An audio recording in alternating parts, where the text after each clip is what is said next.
The following story has been brought to you by StoriesToInspire.org. Tenders. Those are something which are exclusive to Eretz Yisrael. They're a big part of the transportation system.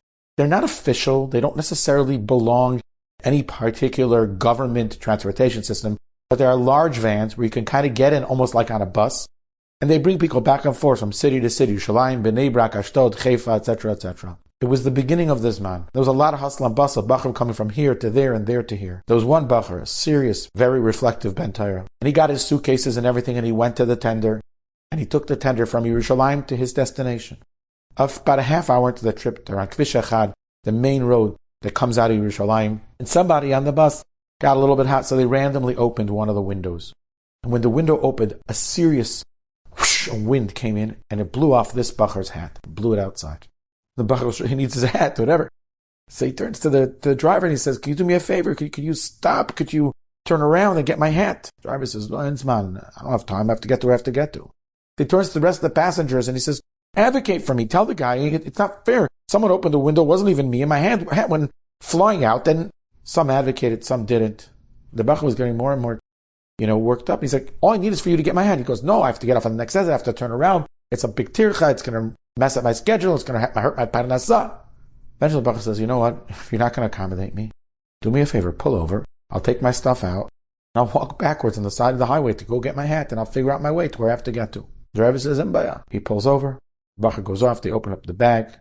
He takes out his suitcases. He takes out his hat box and all the different things that he has, and he begins to trek backwards in the opposite direction to try to find his hat. It's a boiling hot day, and he's walking for a while because those tenders go pretty quickly, and by the time the whole thing came down, he had to walk a mile or two, maybe more. Eventually, he finds his hat, he retrieves it, and he waits on the side. He tries to hitch to where he has to go to.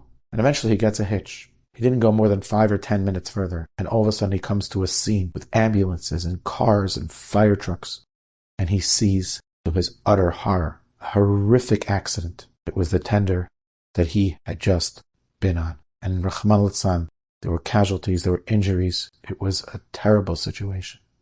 He was tzishruk, he was shaken up. He had just been on that tender, and he had just gotten off, and his hat had just blown out. We don't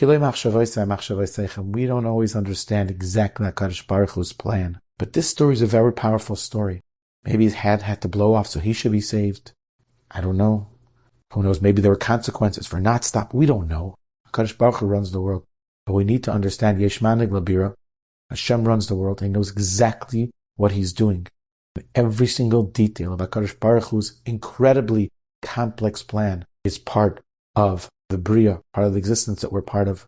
And we need to think about this, that everything that happens, traffic, a setback, something successful, a failed business meeting, all those things are part of the Rebbeinu Shlem's plan. When we live our life that way, it's so much calmer. We have serenity in life knowing we'll sit back, we'll do our hishtadlus, we'll put in our efforts, and HaKadosh Baruch Hu will take care of everything else. Enjoyed this story? Come again. Bring a friend. StoriesToInspire.org